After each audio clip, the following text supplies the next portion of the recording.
Doctor Kodanda Ramarao garu తమ మనసులోని మాట చెప్పారు. కానీ ఆయన ఒక విషయంలో పొరపాటు పడ్డారనిపిస్తుంది. ప్రతి డాక్టరు డబ్బుకు అమ్ముడుపోతాడనుకోవడం తప్పు. లోకంలో ప్రతి విషయంలో మంచి చెడ్డ ఉన్నట్టే డాక్టర్లలో కొంతమంది స్వార్థపరులు ఉండొచ్చు, కొంతమందికి ధనాసు ఉండొచ్చు. కానీ అందరూ అలాంటి వారే అనడం అన్యాయం. Very good, very good. నీ ఉత్సాహాన్ని ఎంతో అభినందిస్తున్నానమ్మా. నీవిప్పుడు మాటల్లో చెప్పిందని చేతల్లో కూడా చేసి చూపించిన రోజున నీ తల్లిదండ్రుల కన్నా కూడా నేను ఎక్కువ ఆనందిస్తానమ్మా. తప్పకుండా డాక్టర్ గారు. నా చదువు, నా జీవితం పేదవాళ్ళకి సాయం చేయడానికి అంకితం చేస్తాను. బాధపడే మనిషికి డబ్బుందా లేదా అన్నది అనవసరం. ఆ మనిషిని రక్షించి బాగుపరచాలన్నదే నా ఆశయం. అందుకు ఈరోజు అందరి ముందు మనస్ఫూర్తిగా ప్రమాణం చేస్తున్నాను.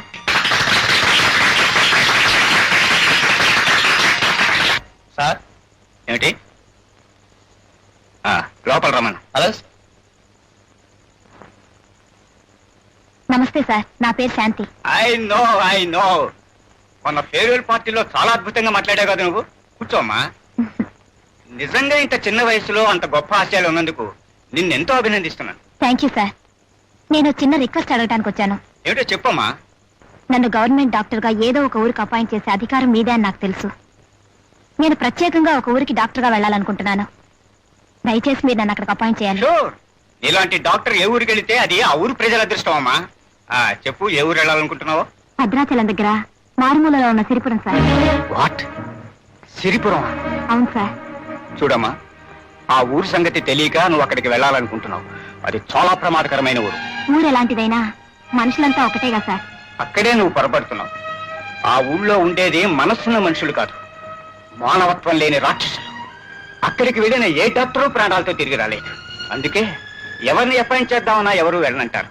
నా మాట విని. సార్, వృత్తిని నమ్ముకున్న నాకు ఏ ఊరైనా పర్వాలేదు. ప్లీజ్ దయచేసి నన్ను అక్కడే అపాయింట్ చేయండి. All right. నీకు నువ్వుగా కావాలంటుంటే నేనేం కాదనలేను. నేను భగవంతుని ప్రార్థించేదల్లా నీకే ప్రమాదం జరగకూడదని. నీ అపాయింట్మెంట్ అక్కడే వచ్చేలా చూస్తాను. Wish you best of luck.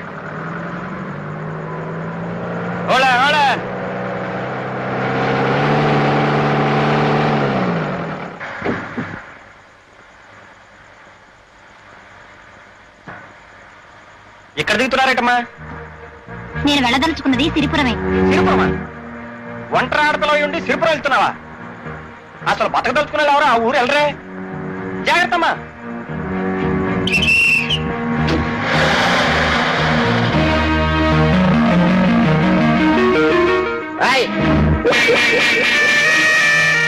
ఇదిగో నువ్వేనా కొత్త డాక్టర్ అమ్మవే?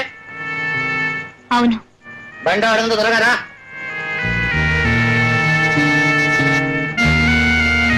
అలా చూస్తాడు, సామాన్ తీసుకురా.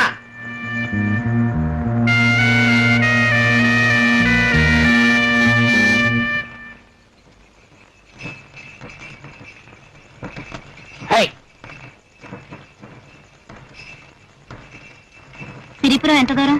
వెళ్తున్నావా? అదే తెలుసు, కూర్చో.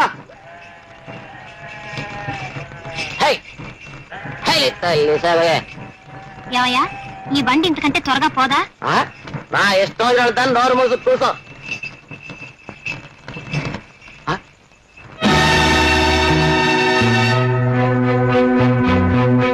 ఏమైంది? బండి ఎందుకు ఆగింది? అట చూడు, నీకే తెలుస్తుంది. దిగి వాటిని పక్కకు తోలేసి రావచ్చు కదా.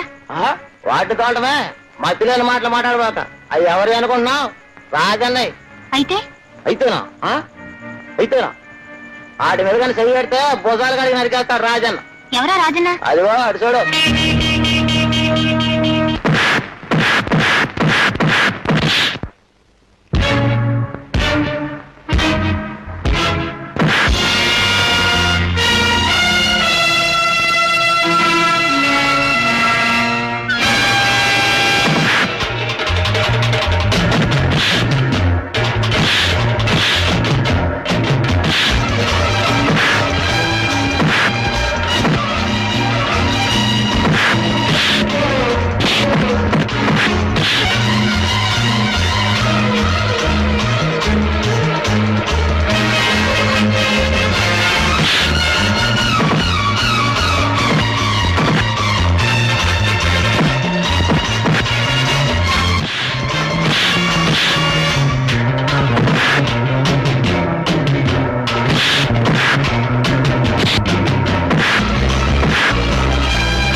నా కొడక ఒంటరిగా ఆడ కనిపిస్తే చెయ్యేస్తావురా? రేయ్, ఈ చెయ్యి చేస్తే మళ్ళీ ఆ పాడు పని తీయరా? నాన్న ఈసారి నన్ను మన్నించేనా?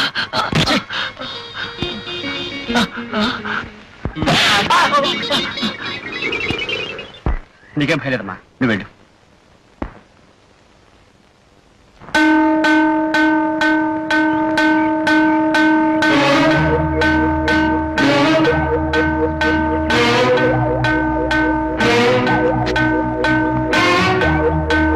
దండాలు రాజన్న.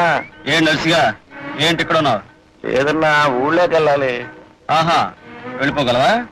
ఎలా అన్నా నీ ఎడ్లు దారిలో ఉన్నాయి కదా, అవి వెళ్ళిన తర్వాతే వెళ్తాను, తెలుసుగా. అది గది. కాకపోతే బండిలో డాక్టర్ అమ్మా. డాక్టర్ అమ్మా, నమస్కారం డాక్టర్ అమ్మా. నమస్కారం డాక్టర్ అమ్మా.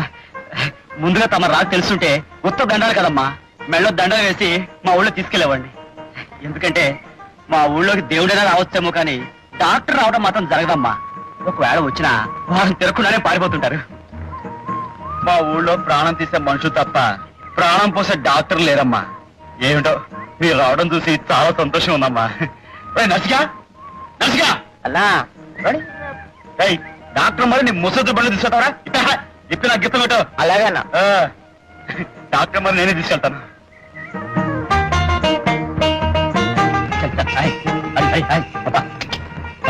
ఒకసారి బండాపు. ఎందుకు డాక్టర్ అమ్మా? మొదటిసారిగా వృత్తిరీత్యా మీ ఊరికి వస్తున్నాను. ముందుగా దైవ దర్శనం చేసుకుంటే మంచిదని. పువ్వా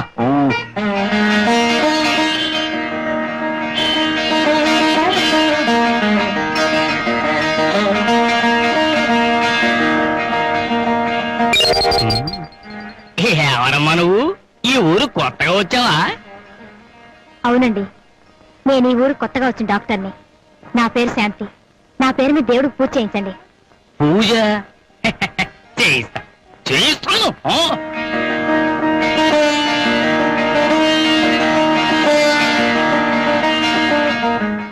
సరే గాని దేశంలో 1,00,000 ఊళ్ళుంటావు, నువ్వు మా నెత్తి మీదకే దిగాల?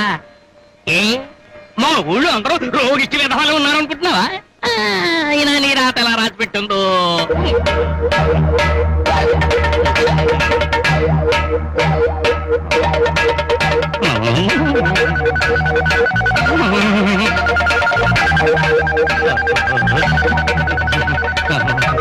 రాజాయ నమః, రాజరాజాయ నమః, రాజన్నాయ నమః. రానాయన రాజన్న, నువ్వు ఇక్కడికి రావటం ఆ దైవం అదృష్టం. నువ్వు పాదం పెట్టడం వల్ల గుడే పవనమైంది నాయన.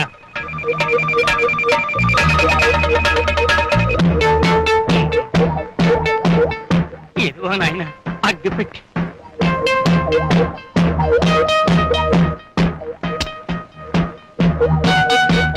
దైవ పరబ్రహ్మ స్వరూపం.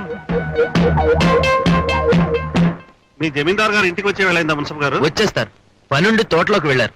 ఈ పాటికి వచ్చేస్తూ ఉండాలే. జమీందార్ బాబు గారు వస్తున్నారు.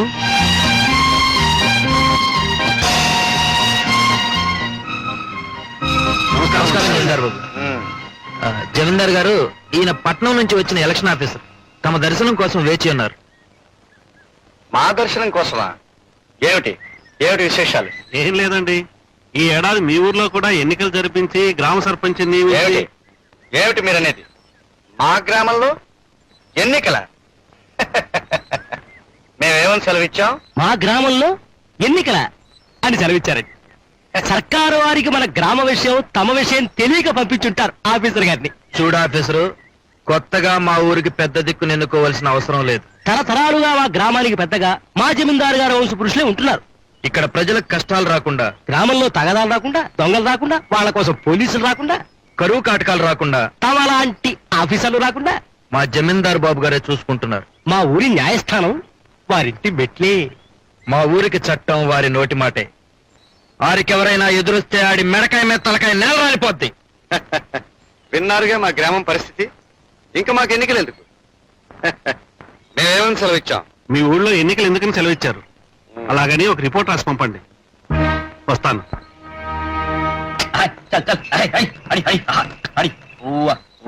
సరే వచ్చిందయ్యో ఇంగ్లీష్ డాక్టర్ అమ్మా. నాకు తెలిసి నువ్వు చెప్పక్కర్లేదు. డాక్టర్ బాబు, వీళ్ళు మా ఊళ్ళో పెద్ద మనుషులు. డబ్బులోనూ వయసులో నాకు తెలియదు అనుకో. చూడండి పెద్ద మనుషులు, ఈవిడ మన ఊరు కొత్త వచ్చిన డాక్టర్ అమ్మ, పేరు శాంతి. విన్నాం, ఆమె గారు వస్తున్నారని బండి పంపించాం. మేమేమని సెలవిచ్చాం? బండి పంపేమని సెలవిచ్చారు. డాక్టర్ అమ్మ గారు, ఆ సెలవిచ్చే పెద్ద మనిషి ఈ ఊరికి జమీందారు బాబు. జమీ ఎంతుందో జమలేదు గాని ఈ ఊళ్ళో ఏ దారినైనా వెళ్ళి పెత్తందారి మాత్రం చలాయించుకురాగలడు. అమ్మో అమ్మో, చూసారండి మిమ్మల్ని. ఇక ఆయన పక్కన తందాంతన పడేడు చూడు, ఆయన ఈ ఊరికి నాటు వైద్యుడు. నమస్కారం.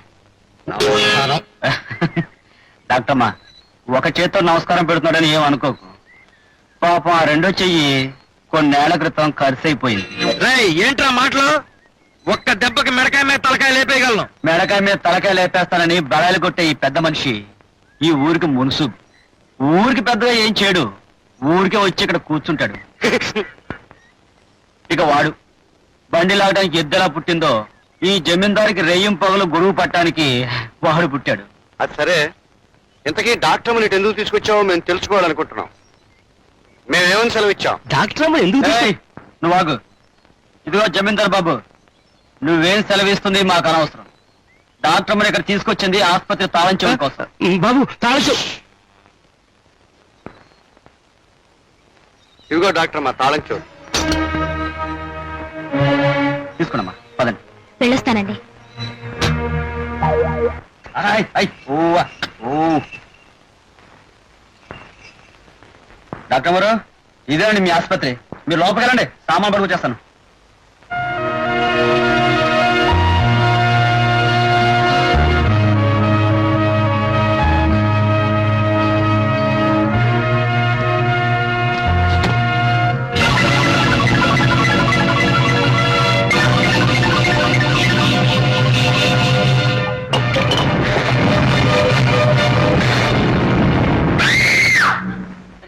ఏంటమ్మా, ఏమైంది? ఏం లేదు. ఓహో, ఈ ఇంటి వాలకం చూసి భయపడతారా? ఎవడో మీరు వెళ్ళి పంతులు గారి ఇంట్లో కూర్చోండి, 5 నిమిషాలు ఎన్ని శుభ్రం చేసి మేము పిలుస్తాను. రండి రండి, వెళ్దాం. పంతులు గారు, ఎవడో? ఎవరు? రాజన్న, రా. నమస్కారం పంతులు గారు. నమస్కారం. ఏడు రాజన్న, ఎలా వచ్చావు? అబ్బాయి ఏం లేదండి, మీరు మన ఊరు కొత్తగా వచ్చిన డాక్టర్ గారు ఆసుపత్రి అది బాగు చేస్తున్నాం, ఈ లోగా ఇక్కడ కూర్చుంటారని. దాండే ఉందిలే రాజన్న, రామ్మా. డాక్టర్ గారు, మీరు వీరితో మాట్లాడుతుండండి, నేను వెళ్ళి ఆ పని చూసి వస్తాను. వెళ్ళండి, కూర్చోండి. నీ పేరేమిటమ్మా? నా పేరు శాంతి. అవును, అసలు ఈ రాజన్ ఎవరు? దారుణంగా మనిషిని కొట్టడం, దేవుడంటే భయం భక్తి లేకపోవడం, ఎవరిని లెక్క పెట్టకపోవడం. మనిషి మాట చేత ఎంత దుర్మార్గంగా కనిపిస్తాయో వాడి మనస్సు ప్రవర్తన పద్ధతి అంత ఉన్నతమైనవమ్మా. నిజానికి ఈ ఊళ్ళో ఎవరికి ఏ కష్టం వచ్చినా ప్రతిఫలం కోరకుండా సాయం చేసే పనివాడమ్మా. కొన్నాళ్ళు పోతే మీకే తెలుస్తుంది వాడు అలాంటి వాడయ్యింది. రవి, రా. ఏమిటి? ఈవిడ మన ఊరు కొత్తగా వచ్చిన డాక్టర్ గారు. నమస్కారం పెట్టు. నమస్కారం. అరే ఆగరా. ఏమిటి నాన్న? వీడు నా ఒక్కగానొక్క కొడుకు, పేరు రవి, ప్రైవేట్ గా మెట్రికులేషన్ కట్టాడు. నమస్కారం, వస్తా. అరే చూసావమ్మా, ఇది పద్ధతి. వీడిని పట్నం పంపించి పెద్ద చదువులు చదివించాలన్న ఆశ. వీడేమో చదువు సంఖ్య లేకుండా ఇట్ట ఊరు పట్టుకుని బలాదూరు తిరుగుతున్నాడు. ఏమండి, మన అమ్మాయికి 16 సంవత్సరాలు వచ్చే తెలుసా? నిన్ను చూస్తూ ఉంటే 16 ఏళ్ల పిల్లకి తల్లిలాగా మాకు అనిపిస్తలేదు మహాలక్ష్మి. చాలండి, చిన్నపిల్లలాగా. అమ్మాయికి సంబంధాలు చూడడం మంచిది. ఇంకా చూద్దాం. ఈ వెంకట నరసింహారాజా వారితో విజయం అందాలంటే మరి మన జమికి తగిన సంబంధం దొరకాలిగా. మేమేమని సెలవిచ్చాం? గొప్ప సంబంధం దొరకాలి అన్నారు. ఆ. ముందు మీరు వెతకాలి కదా. వెతుకుదాం, ఇంకా అమ్మాయి చిన్నపిల్లే కదా. ఇప్పుడు ప్రఖ్యాత డాక్టర్ శ్రీ కోదండరామారావు గారు మెడికల్ డిగ్రీలు పుచ్చుకుని జీవితాల్లోకి ప్రవేశించే మీకు తమ అమూల్యమైన సందేశాన్ని ఇస్తారు.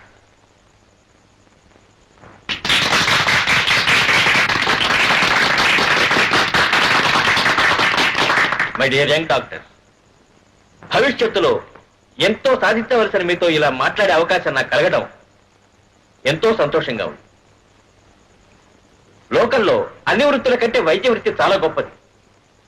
మనిషిని పుట్టించే దేవుడైతే ఆ పుట్టిన మనిషిని అనుక్షణం కాపాడేది డాక్టర్. కాబట్టి ఈ లోకంలో డాక్టర్లను ప్రత్యక్ష దైవాలంటారు.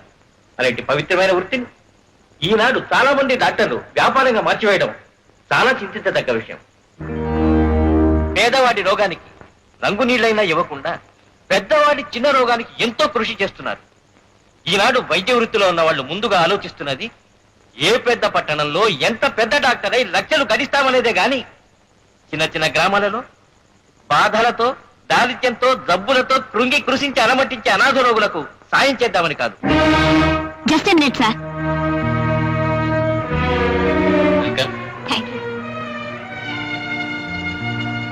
మై డియర్ ఫ్రెండ్స్, ఆవేదనతోనూ ఆవేశంతోనూ డాక్టర్ కోదండ రామారావు గారు తమ మనసులోని మాట చెప్పారు. కానీ ఆయన ఒక విషయంలో పొరపాటు పడ్డారనిపిస్తుంది. ప్రతి డాక్టరు డబ్బుకు అమ్ముడుపోతాడనుకోవడం తప్పు. లోకంలో ప్రతి విషయంలో మంచి చెడ్డ ఉన్నట్టే డాక్టర్లలో కొంతమంది స్వార్థపరులు ఉండొచ్చు, కొంతమందికి ధనాసు ఉండొచ్చు. కానీ అందరూ అలాంటి వారే అనడం అన్యాయం. Very good, very good. నీ ఉత్సాహాన్ని ఎంతో అభినందిస్తున్నానమ్మా. నీవిప్పుడు మాటల్లో చెప్పిందని చేతల్లో కూడా చేసి చూపించిన రోజున నీ తల్లిదండ్రుల కన్నా కూడా నేనెక్కువ ఆనందిస్తానమ్మా. తప్పకుండా డాక్టర్ గారు. నా చదువు, నా జీవితం పేదవాళ్ళకి సాయం చేయడానికి అంకితం చేస్తాను. బాధపడే మనిషికి డబ్బుందా లేదా అన్నది అనవసరం. ఆ మనిషిని రక్షించి బాగుపరచాలన్నదే నా ఆశయం. అందుకే ఈరోజు అందరి ముందు మనస్ఫూర్తిగా ప్రమాణం చేస్తున్నాను.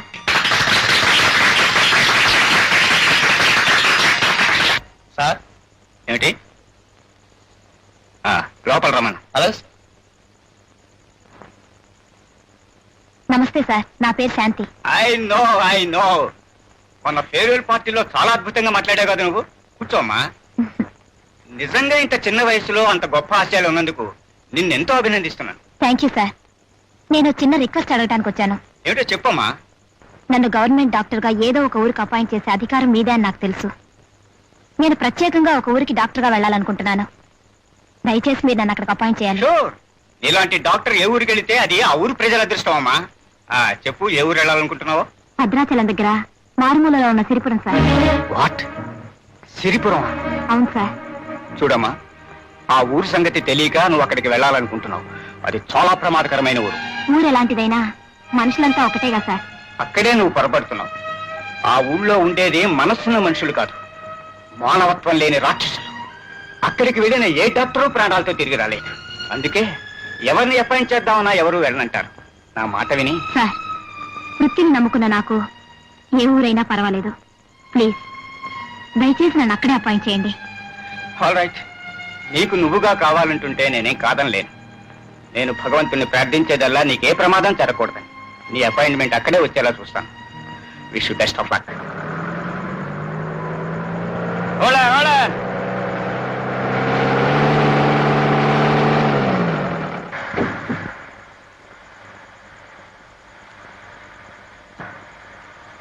ఎక్కడ దిగుతున్నారటమ్మా? నేను వెళ్ళదలుచుకున్నది సిరిపురమే. సిరిపురమా? ఒంటరి ఆడతలో ఉండి సిరిపురం వెళ్తున్నావా? అసలు బతకదలుచుకున్నాడు ఎవరు? ఆ ఊరు వెళ్ళరే. జాగ్రత్తమ్మా.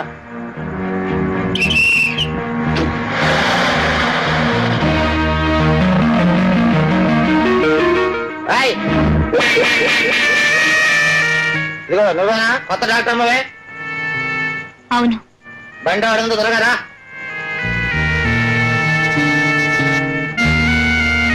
అలా చూస్తాడు, సామాన్ తీసుకురా.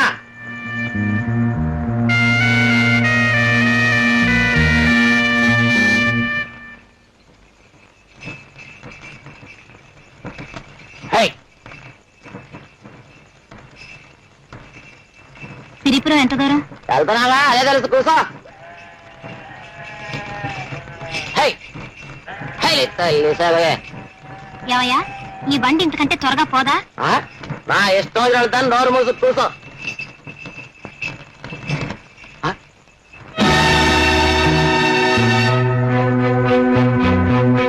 ఏమైంది?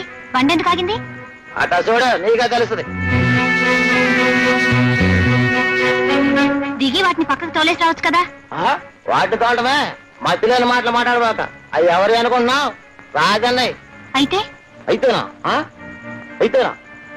ఆటి మీద కానీ చెయ్యి పెడితే భుజాలు కడిగి నరికేస్తాడు రాజన్న. ఎవరా రాజన్న? అదిగో అటు చూడు.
కొడక ఒంటరిగా ఆడ కనిపిస్తే చెయ్యేస్తావరా